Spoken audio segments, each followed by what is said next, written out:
तो जैसा कि आप अपनी स्क्रीन पर देख पा रहे हैं, मेंटल मैथ कक्षा 7। और जब बात आती है कि फाइनल एग्जाम में जो आपका जो एग्जाम होगा उसमें कौन से प्रश्न आते हैं, तो बच्चे काफ़ी कंफ्यूज होते हैं कि मैथ में से क्या करें क्या ना करें। मैं उनको सलाह देता हूँ मेंटल मैथ में से कीजिए और एग्जाम में आप अच्छे मार्क्स लेके आ सकते हैं। मैं हूँ हरी सर और आप देख रहे हैं मेरा YouTube channel maths with Hari sir special Hindi medium के बच्चों के लिए। आइए करना शुरू करते हैं। प्रश्न नंबर 40 ये आखिरी भाग है।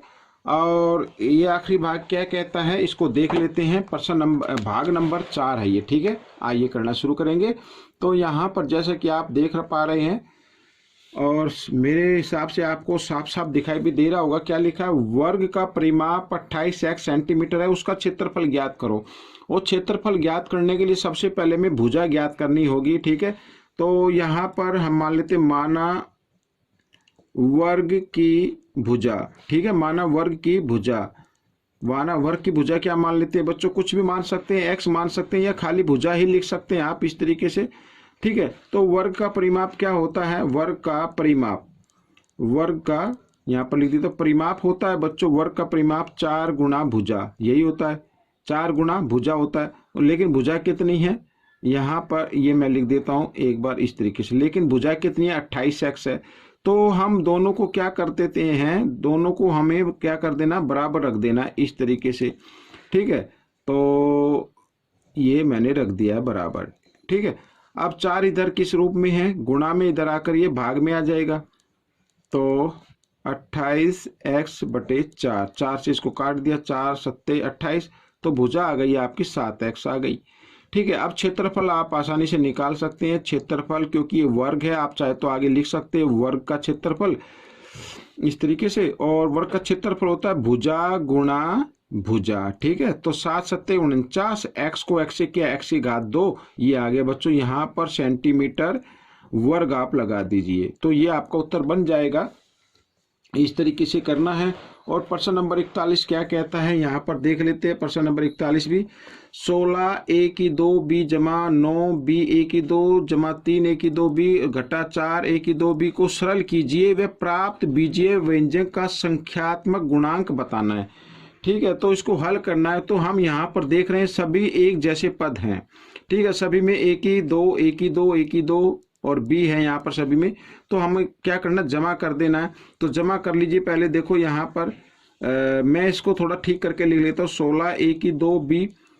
अब 9a की 2b लिख लेते हैं, आगे पीछे कर लेते हैं। गुणा में आगे पीछे जाने से कोई फर्क नहीं पड़ता है, मैं आपको बताता हूँ। देखो 7 गुणा 8 और हम कर दे 8 गुणा 7, दोनों ही बराबर होंगे। तो इस तरीके से गुणांक में ये कोई ज़्यादा फर्क नहीं पड़े, कोई फर्क ही नहीं पड़ता, ज़्यादा का मतलब सवाल ही नहीं होता है। तो जमा यहाँ पर 3a की 2b और घटा 4a की 2b, ये सिर्फ आगे पीछे लिख देते हैं ताकि जो स्टूडेंट है, विद्यार्थी है, वो कंफ्यूज हो जाए, ठीक है। तो आपको ऐसा बिल्कुल नहीं करना है, बिल्कुल धैर्य के साथ करना है और अच्छे नंबर लेके आने हैं। अब यहाँ पर इनको जमा कर लीजिए, 16 और 9 25, 25 और 3 28, तो 28a की 2b और ये है घटा का, इसलिए हमने इसको अलग ही लिखा है। अब 28 में से 4 घटा दीजिए तो आ गया बच्चों 24, ठीक है। तो 24a की 2b ये आपका उत्तर बनेगा, क्योंकि बड़े नंबर के सामने कोई निशान नहीं लगाना आपको, यानी वो जमा का ही होता है। तो यहाँ पर एक थोड़ी सी गलती हो गई थी, मिस्टेक हो गई थी प्रश्न नंबर 41 में, जैसा कि आप देख रहे हैं। तो ये अलग से क्लिप बनाकर मैं डाल रहा हूँ। यहाँ पर हमें संख्यात्मक गुणांक बताना था, जो कि मैंने सोल्व तो कर दिया था, लेकिन ये शायद ध्यान नहीं रहा जल्दबाजी में। तो संख्यात्मक गुणांक इसका होगा 24, ठीक है बच्चों। तो ये आपका आंसर रहेगा। तो इस तरीके से ये प्रश्न आपका कंप्लीट हो चुका है। तो आप इसको जरा ध्यान से देखें, और जो छोटी मोटी गलतियां हो जाती है, कई बार जल्दबाजी में होता है, कुछ बच्चे शोर करते हैं तब हो जाती है, तो आप उसको इग्नोर करें और इसको सीख कर दूसरों को जरूर सिखाएं, ठीक है। प्रश्न नंबर 42 सरल कीजिए, इसमें लिखा सरल करना है। अब यहाँ पर सरल करना है तो देखो आप एक तरीके से देखें तो दोनों ब्रैकेट एक जैसे हैं। तो इस 5x को मैं आगे लिख लेता हूँ और 4a को पीछे लिख लेता, घटा 4a ऐसे, ठीक है। और दूसरे ब्रैकेट को हम यूं का लिख लेते हैं, 4a है, सॉरी a। तो यहाँ पर देखो a घटा b और a जमा b की फॉर्म में लिखा हुआ ये क्वेश्चन, और a घटा b, a जमा b इक्वल होता है a की 2 घटा b की 2। तो a हमारा क्या है 5x, तो 5x की 2 घटा बी क्या है 4a, तो 4a की 2 इस तरीके से कर सकते हैं। तो 5 को 2 बार गुणा किया 25, x को 2 बार गुणा किया x की 2 घटा 4 को भी यहाँ पर 2 बार गुणा करेंगे 16 और a को भी 2 बार गुणा करेंगे a की 2, ये ही आपका उत्तर बनेगा। ठीक है, तो अब प्रश्न नंबर 43 हम देख लेते हैं। देखो प्रश्न नंबर 43 भी आसान है। अब क्या कहता है, a यदि a बराबर 7 हो, b बराबर घटा 6 हो, तो यहाँ पर a जमा b, a घटा b का मान बताओ। तो a जमा b, a घटा b इक्वल होता है a की 2 घटा b की 2, ये हमने अभी ऊपर देखा है। तो a की जगह a का मान रखना है आपको और 2, और घटा b की जगह b का मान रखना है घटा 6 और 2 इस तरीके से। तो 7 को 2 बार गुणा किया 49, और घटा का निशान घटा 6 को 2 बार गुणा करेंगे तो 36 आ जाएगा बच्चों। ठीक है, तो अब यहाँ पर देख रहे हैं इनको हम घटा सकते हैं। 9 में से 6 गया 3 और 4 में से 3 गया 1, तो ये आपका उत्तर रहेगा। कुछ बच्चे इसमें क्या गलती कर देते हैं, यहाँ पर घटा घटा जमा कर देते हैं, तो वो गलत हो जाएगा बच्चों। तो पहले आपको ब्रैकेट को ही हल करना है, ठीक है, तभी आपका उत्तर मैच करेगा। आइए प्रश्न नंबर 44 कर लेते हैं। तो प्रश्न नंबर 44 में ये देखो यहाँ पर रहा।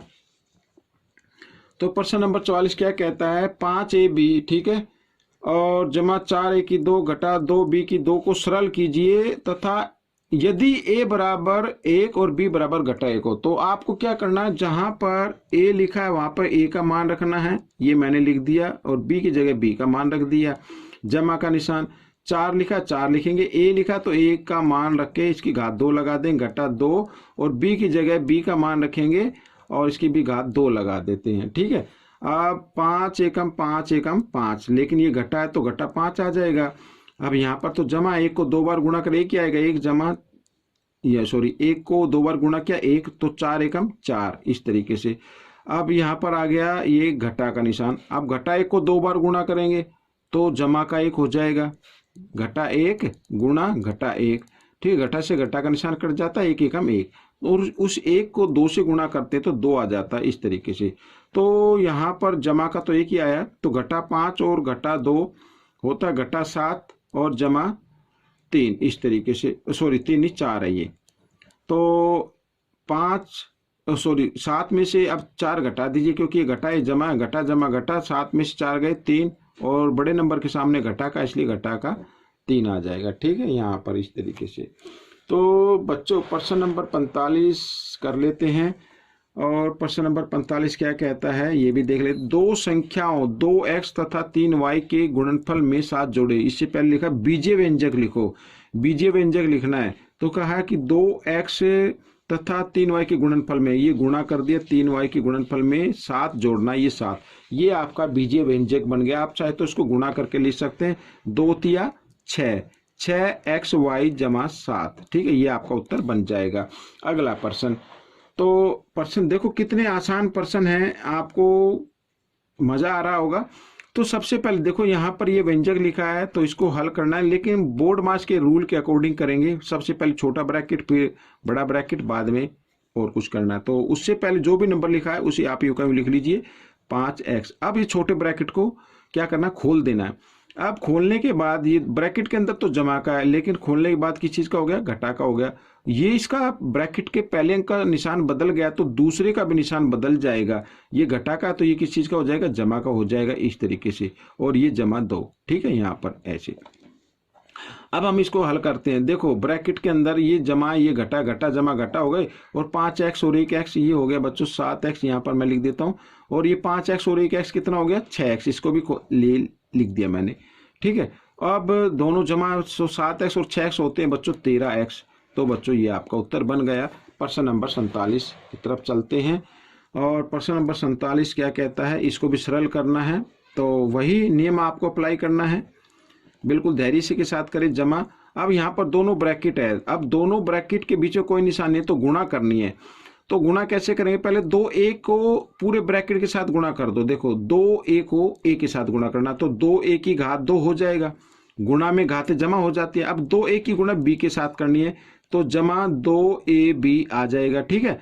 अब घटा b बचा, यहाँ पे घटा b की गुणा a के साथ करनी है, तो घटा ab हो गया, और घटा जमा घटा, ये भी घटा, बी को बी के साथ गुणा करेंगे तो बी की घात 2 जमा 2ab, मैं इसको सीधा कर देता हूँ, और जमा बी की 2। इस तरीके से बी ए लिखा था ना मैंने, ए बी लिख दिया, कोई दिक्कत नहीं है। अब देखो एक जैसे पद यहाँ पर, अब ए की 2 ये रहा, ये भी रहा, ये जमा है, ये घटा, ये तो कट गया, कैंसिल हो गया, और 2ab और 2ab और 1ab, ये भी घटा जमा घटा, ये कैंसिल हो गया। तो 2ab और 2ab कितना होता है बच्चों, 4ab और घटा ab। ठीक है, अब ये एक जैसे पद हैं, ए बी इधर है, इधर भी, इधर एक है, एक लिखने की जरूरत नहीं होती, 4ab में से 1ab घटा दो, 3ab आपका उत्तर आ जाएगा। ठीक है, ये आ गया। अब प्रश्न नंबर 48 कर लेते हैं। प्रश्न नंबर 48 क्या कहता है, देखो बहुत ही आसान है, भी बीजीय व्यंजक लिखना, दो संख्याओं x तथा y के योग, ये x तथा y का योग हो गया, में से 5 घटाए, ये 5 घटा दिया, तो यही आपका व्यंजक बनेगा बच्चों। ठीक है, आगे ये सोल्व हो नहीं सकता, तो इसी को ही आप अपना आंसर समझे। आइए प्रश्न नंबर 49 की तरफ चलते हैं यहाँ पर। तो प्रश्न नंबर 49 क्या कहता है, देखो दिए गए क्रम 6, 11, 16, 21 का nth टर्म ज्ञात करो। nth टर्म ज्ञात करना है, आपको बताता हूँ तरीका क्या होता है। सबसे पहले आप इन दोनों का अंतर ज्ञात कर लीजिए। ठीक है, इन दोनों का अंतर होता है बच्चों, 11 में से 6 घटाओ, कितना आता है, 5 आता है। तो आपको क्या करना, 5n कर देना यहाँ पर। अब और बारी बारी आपको क्या करना है, n की बराबर 1 लेना है। ठीक है, क्या करना है, n बराबर 1 लेना है। अब ये यहाँ पर मान लीजिए मैं n बराबर 1 ले लेता हूँ, तो 5 गुणा 1, ठीक है, 5 एकम 5, 5 हो गया ना, ये तो 5 एकम 5 हो गया, लेकिन यहाँ तो 6 है, तो हम क्या करेंगे, जमा 1 कर देते हैं। ठीक है, तो इसका मतलब 5n जमा 1, ये आपका nth टर्म होगा। अब आप चाहे तो चेक भी कर सकते हैं। अब ये 11 जैसे आएगा, मान लीजिए अब हम n बराबर क्या लेते हैं, 2 लेते हैं, तो हमारा तो ये आया था ना 5n जमा 1, यही था ना हमारा, तो ये टर्म है। तो 5 गुणा n की जगह n का मान रखो और जमा 1, तो 5 दूनी 10 जमा 1 बराबर हो गया 11, तो आ गया वही।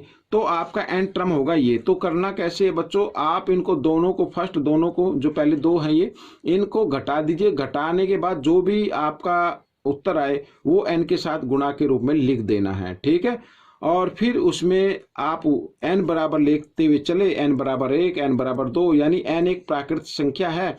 तो इस तरीके से आप 1, 2, 3, 4, 5 लेके चलेंगे और फिर यही बनता जाता है, तो फिर आप वो n टर्म हो जाएगा जो फॉर्मूला होता है। ठीक है, आइए करते हैं प्रश्न नंबर 50। यहाँ पर ये आखिरी प्रश्न है इस भाग का, और ये क्या कहता है, देखो 4, 8, 12, 16 का nth टर्म ज्ञात करो। इसमें भी n टर्म ज्ञात करना है। तो यहाँ पर 8 में से 4 घटा दीजिए। ठीक है, तो क्या आ गया, 4 आ गया, और 4n हम इसको लिखेंगे। अब बच्चों यहाँ पर देखो, क्योंकि पहला पद और ये दोनों सेम है, तो आई थिंक इसमें आपको जमा 1, 1, 2 लिखने की जरूरत नहीं है। आप यहाँ पर n बराबर 1 लेके कर सकते हैं, इसको चेक कर सकते हैं। 4 गुणा n बराबर 1 लिखा ना, 4 एकम 4, ठीक है, ये हो गया। अब n बराबर क्या लेना है, 2 लेना है, तो 4 गुणा, यहाँ पर n की जगह n का मान लिख दीजिए, 4 दूनी 8। ठीक है, यही जो आपका क्रम बना हुआ है वही आता चला जाएगा। तो इसका nth टर्म क्या होगा, 4n। ठीक है, ये आपका उत्तर रहेगा 4n। तो बच्चों ये आपका प्रश्न और ये भाग आपका हल हो चुका है। आपको ये भाग कैसा लगा मुझे जरूर बताएं, और इसमें से सीखकर दूसरे बच्चों को जरूर सिखाना। मिलेंगे अगले भाग पर एक नई एक्सरसाइज में, तब तक आप इसकी प्रैक्टिस करते रहें। और मेरी वीडियो देखने के लिए आप सभी बच्चों का धन्यवाद।